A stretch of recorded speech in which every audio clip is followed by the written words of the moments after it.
Em 1988, uma banda com som muito sujo e agressivo estava rodando pelo Brasil. Onde eles apareciam, lá estavam seus fãs. Mas apesar de tão conhecida, ela era desconhecida pelos brasileiros. É que não havia estúdios, produtores, gravadoras, nada que desse suporte ao heavy metal no Brasil. Mas quando Sepultura foi descoberto por um selo americano, tudo mudou. Os Garotos da Selva eram uma mina de ouro e conquistaram a Europa e os Estados Unidos, mas não sem antes arrumarem brigas com bandas gringas, fazerem muita zona e festa. Nesse vídeo eu conto como Sepultura deixou o Brasil e virou um dos maiores nomes do metal mundial. Essa história começa em fevereiro de 1988, quando Max Cavalera retorna dos Estados Unidos com um contrato fechado com a gravadora Roadrunner. Eu já tenho vídeo aqui no canal contando como foi o surgimento do Sepultura, desde a infância dos irmãos Cavalera até a formação clássica com a entrada do Andreas. O link apareceu aqui em cima e tá lá na descrição também. Como eu contei lá, nos últimos anos da década de 80, a banda passou por uma transformação. Eles foram do death para o thrash metal. O primeiro, que seria metal da morte, ou mórbido em português, tinha uma obsessão em falar do demônio, negar a igreja católica, morte, maldição, uma coisa bem adolescente mesmo. Aí eles começam a se aproximar do thrash metal. Thrash com H, não é lixo, trash. Ele pode ser traduzido como batida, surra, açoite e até parecido com o death na sonoridade. Tem riffs de guitarra complexos, bateria rápida, muita distorção. No mais, ele guarda as mesmas características dos outros gêneros: cara de mal, camiseta preta e cabelo comprido. Até eu tive uma fase metaleiro, sabia? Dá uma olhada na foto. E o pior é que a banda não tocava metal não. Eu cortei o cabelo definitivamente aos 23 anos. Mas sabia que eu penso em deixar crescer de novo, cara?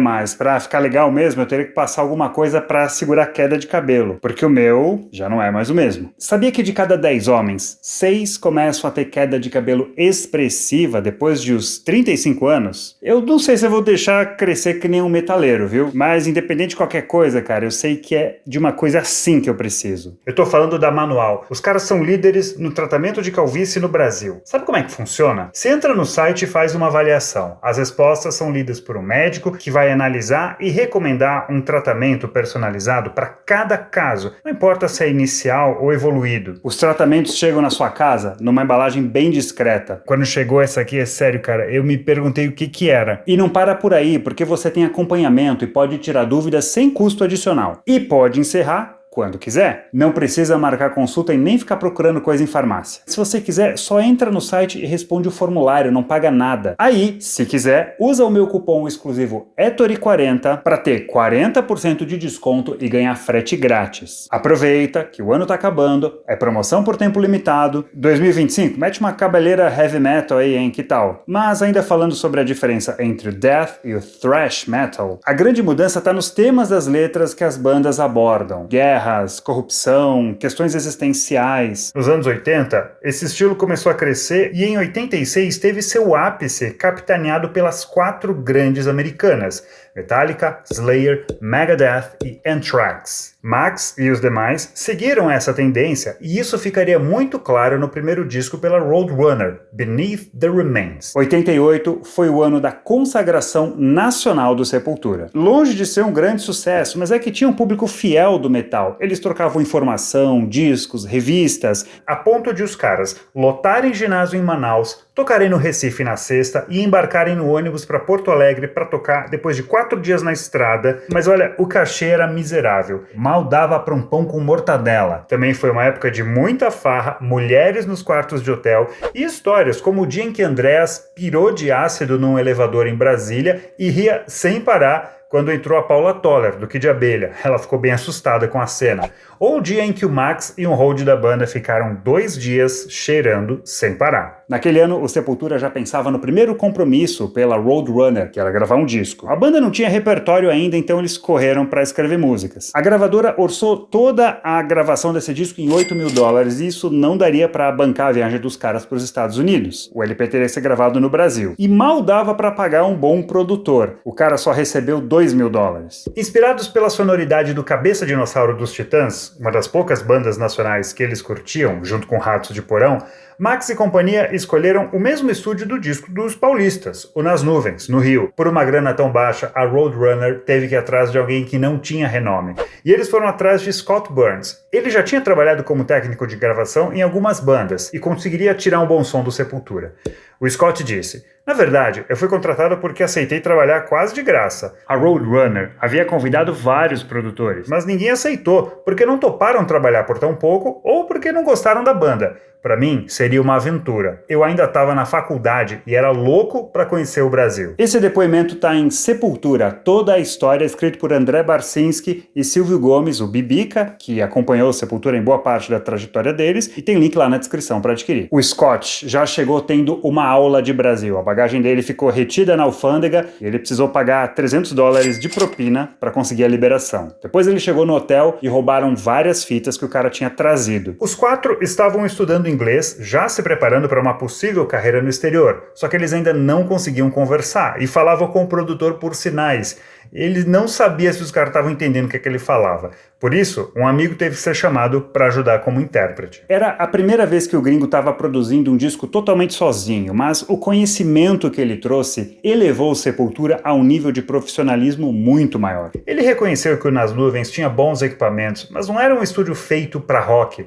Pelo menos não para o conceito americano de rock. As guitarras não ficavam com peso. As gravações foram em dezembro, das 8 da noite às 5 da manhã. Uma curiosidade é que o estúdio foi dividido com a banda Tafo. Ela tinha sido montada pelo Vander Tafo quando ele saiu do Radiotaxi, um grupo que fez sucesso no Brasil a partir de 82. Paulo Xisto, mais uma vez, não gravou contrabaixo. Ele ficava nervoso e errava muito. Quem gravou foi Andreas Kisser. Tava tudo indo muito bem, até que no último dia de gravações deu pau na mesa do Nas Nuvens. A Roadrunner teve que pagar pro Max ir aos Estados Unidos para terminar a gravação das vozes, o que quase dobrou o orçamento para $15.000. A mixagem foi no Morris Sound, em Tampa, na Flórida. Ele voltou de lá trazendo uma fita com a primeira versão final do Beneath the Remains, e ninguém acreditava na qualidade. Era outra banda comparado aos discos anteriores. Esse LP trazia um dos maiores clássicos do Sepultura e de todo o thrash metal, Inner Self, ou Eu Interior. Andando por estas ruas sujas, com ódio na minha mente, sentindo o desprezo do mundo, não vou seguir regras. Tem uma pegada punk nesses versos,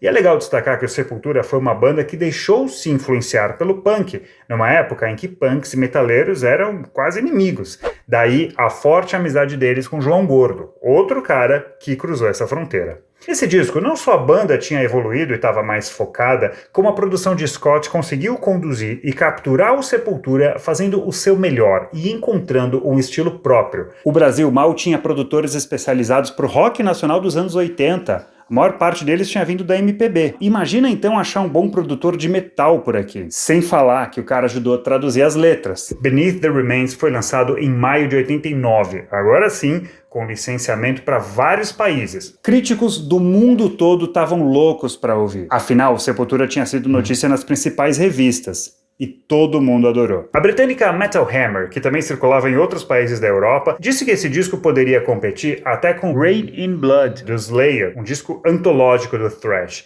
Kerrang, Metal Forces, várias publicações colocavam o álbum do Sepultura como excelente, divisor de águas e coisas do tipo. O disco já saiu vendendo bem na Alemanha, Holanda, Inglaterra, Itália e Estados Unidos. Mas a tão esperada turnê no exterior só começaria em setembro. Antes, o quarteto tomou uma decisão muito importante. Eles saíram de Belo Horizonte e se mudaram para São Paulo. Os irmãos Max, Igor, Kira e a mãe Vânia foram morar perto do Minhocão. Paulo e Andreas foram morar juntos em Santo André, cidade no chamado ABC Paulista. Além de ficar mais perto da imprensa, era aqui em São Paulo a sede da Eldorado, a gravadora que tinha comprado da Roadrunner a licença para comercializar os discos no Brasil. Inclusive foi a Eldorado que patrocinou a gravação do clipe de Inner Self, que custou $2.000. Ele mistura cenas num show da banda no Projeto SP e cenas do cotidiano, algumas meio esquisitas, como eles comendo melancia. Em termos financeiros, as coisas ainda não tinham mudado. Os cachês no Brasil continuavam baixos e o contrato com a Roadrunner era muito desfavorável. O que eles ganhavam de royalties pela venda de discos era quase nada e só caía na conta de 3 em 3 meses. Além disso, tudo que a gravadora investisse nas gravações e nas turnês tinha que ser dividido. Sim, lembra daqueles $15 mil? Era um adiantamento. Então, quando a banda começasse a ganhar dinheiro, a primeira coisa que eles tinham que fazer era devolver a grana. O que passasse dos 15 mil é que era deles. E o mesmo valia para a turnê. E aliás, enfim, chegou a hora de tocar na gringa. A primeira ideia era fazer 25 shows em 7 países da Europa, abrindo para a banda alemã Sodom. Depois, mais 30 shows nos Estados Unidos, abrindo para Faith or Fear. Eles chamaram um fotógrafo holandês e um jornalista americano para acompanhá-los e servirem de intérpretes. Paulo nunca tinha saído do Brasil e não falava quase nada de inglês. Igor e Andreas se comunicavam quase sempre por sinais. Max era o cara que mais conseguia conversar. Essa turnê foi muito marcante por 2 motivos. Primeiro, os brasileiros foram alvo do salto alto dos alemães. Segundo, eles engoliram a banda dos caras. O primeiro show seria na capital da Áustria, Viena. Aí, o ponto de encontro era a cidade de Essen, na Alemanha. Depois de um voo com 3 escalas, o Sepultura chegou antes e escolheu as camas, no ônibus. Aí, cara, os alemães chegaram e simplesmente arrancaram as mochilas deles, dizendo, mano, vocês vão ter que sentar lá no fundo do busão. Olha o que contou o Andrés. Uma vez, o ônibus parou na estrada e o empresário deles gritou umas frases em alemão. Daí todos saíram correndo e voltaram 5 minutos depois, carregados com comida. E nós lá, parados, sem saber o que fazer. Daí o ônibus partiu de novo e um dos caras disse em inglês: a próxima parada é só daqui a 5 horas. Ficamos putos. Só que chegando em Viena, a primeira cena que Igor Cavalera viu pela janela era de um garoto com uma camiseta do Sepultura. Eles ainda não tinham ideia da popularidade do Sepultura na Europa. Eles tocaram algumas faixas do Schizophrenia, quase o novo disco inteiro, e ainda fechavam com 2 covers, Symptom of the Universe, clássico do Black Sabbath, e Holiday in Cambodia, do Dead Kennedys. O show foi um sucesso. Na Alemanha, terra natal do Sodom, eles foram bem, mas depois foram massacrados pelo Sepultura na Inglaterra e na França. Um dos shows foi no lendário Marquee.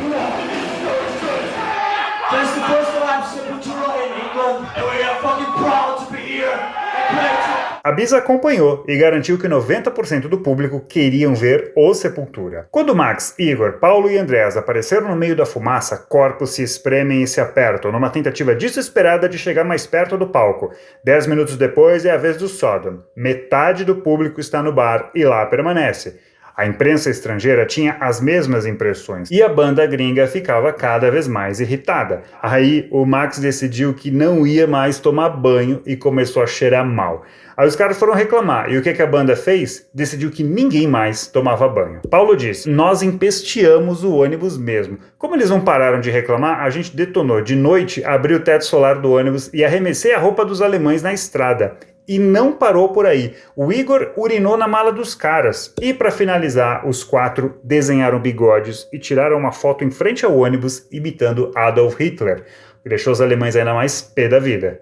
Mas dinheiro que era bom nada. Tudo ia para Roadrunner, exceto a venda de camisetas. O que sobrava pagou comida e bebida, que não faltou. Em Londres, por exemplo, eles foram ao pub e deram de cara com Lemmy Kilmister, do Motorhead. Ele tinha acabado de voltar da primeira passagem pelo Brasil, aliás. Lemmy tinha ouvido falar bem do Sepultura e pagou uma rodada pros caras. Aí eles tiraram fotos e pediram pro cara pagar mais uma rodada, alegando que estavam mal de grana. Só que dessa vez ele mandou todo mundo pro inferno. Os elogios ao Sepultura se repetiram nos Estados Unidos. A turnê começou em outubro em Nova York e eles não foram acompanhados só por uma banda. Uma delas era o Sacred Reich, cuja empresária era Gloria Buinovsky, a futura esposa de Max. Como ela descobriu que eles não tinham um empresário, se ofereceu para fazer esse trabalho. No outro vídeo eu conto como é que foi essa história. A turnê americana não teve estresse com as outras bandas, pelo contrário, alguém chegou até a filmar uma festa em que o pessoal do Sepultura foi junto com os caras do Faith or Fear. Mas foram tempos muito cansativos. 15 mil quilômetros em 40 dias, dormindo sentados no furgão em meio a um rigoroso inverno. Quando chegaram em Oakland, norte da Califórnia, eles não acreditaram quando James Hetfield e Lars Ulrich, do Metallica, apareceram no camarim. Eles eram uma sensação mundial. Eles foram muito legais, conta o Paulo. Lembro que o Lars estava mamado e não falava coisa com coisa. Ele ficou o tempo todo falando sobre futebol, mas eu não sabia inglês e fiquei só balançando a cabeça. Mas se toda a repercussão na imprensa estrangeira dava moral ao Sepultura, tinha uma coisa que incomodava: os estereótipos.